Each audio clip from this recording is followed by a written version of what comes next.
Kumusta mga ka-Diskarte Chicks? Welcome back sa ating YouTube channel. Ngayon, pag-uusapan natin na tinetesting ka ng babae na dapat mong malaman. At wala nang paligoy-ligoy pa, tara na, simulan na natin.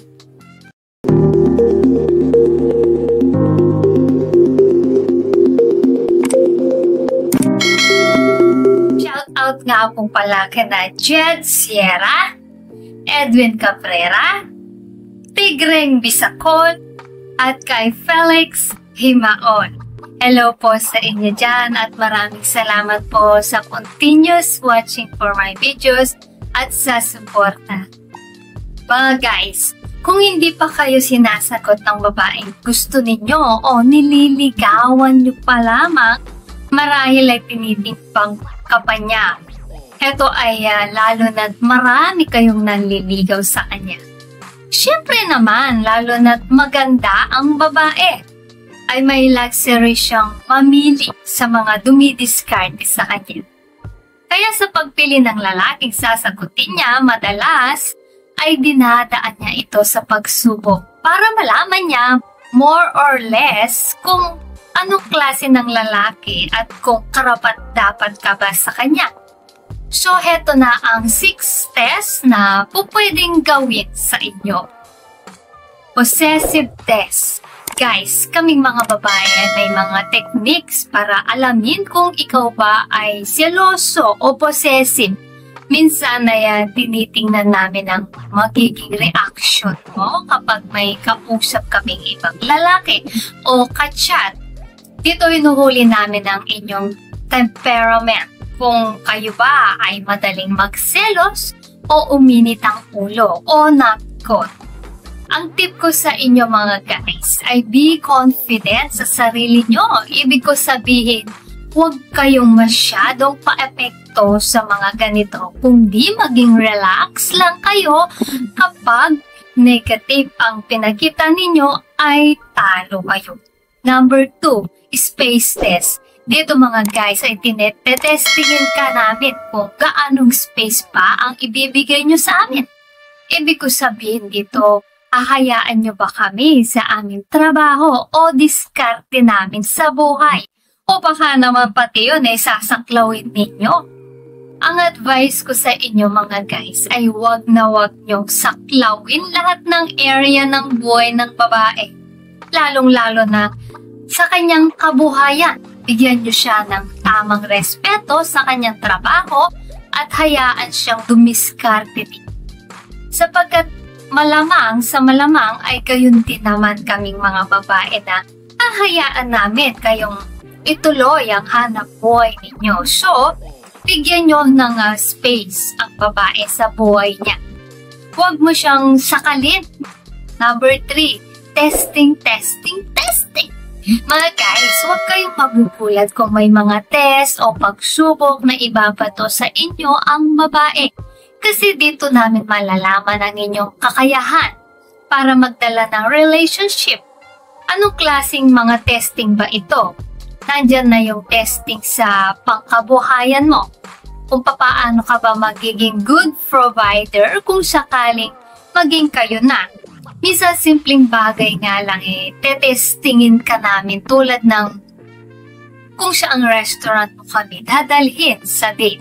Baka puro na lang fast foods. 4, party test. Mga guys, pati sa mga okasyon ay maaaring testingin kayo ng mga babae. Titingnan namin kung papaano nyo ba i-handle ang sarili nyo kapag nasa maraming tao o nasa pagtitipon. Ikaw ba yung tipong pupunta na lang sa isang sulok o ikaw ba ay makikisalamuha sa mga ibang tao? Dito ay tinitingnan namin ang inyong social skills. Pero don't get me wrong mga guys, hindi naman lahat ng babae ay gusto na ang lalaki nila ay palaging nasa center of attractions sa mga parties. May mga babae din gusto na tahimik lang ang lalaki niya. So, depende pa rin.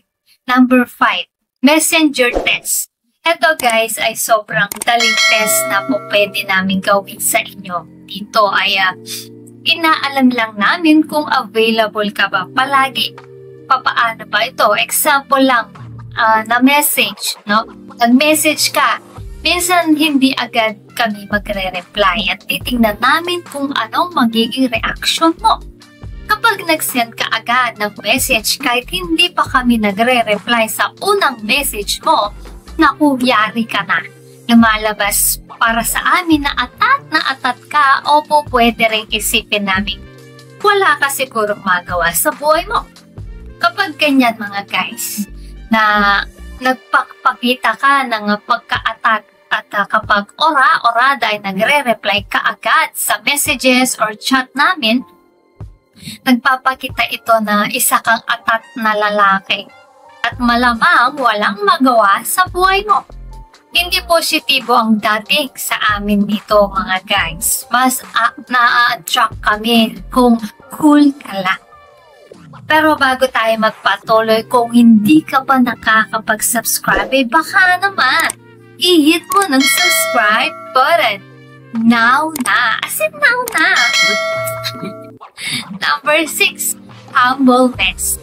Minsan ay susubukan namin kayo sa pamamagitan ng pagbibigay sa inyo ng puri. Puriin kami. Example kung papaano ka magdala ng pananamit mo. Titignan namin kung anong magiging reaction mo kung ikaw ba maghahanap ng additional na puri o approval o magiging humble ka lang ba. Ang advice ko sa inyo mga guys ay stay humble ka lang. So yan mga ka-Diskarte Chicks, ang 6 na mga testings na maaari namin gawin sa inyo para malaman namin kung worth it ba kayong maging jowa o hindi. Sana ay may natutunan po kayo sa video natin ngayon. Guys, abangan nyo po ang next video po natin.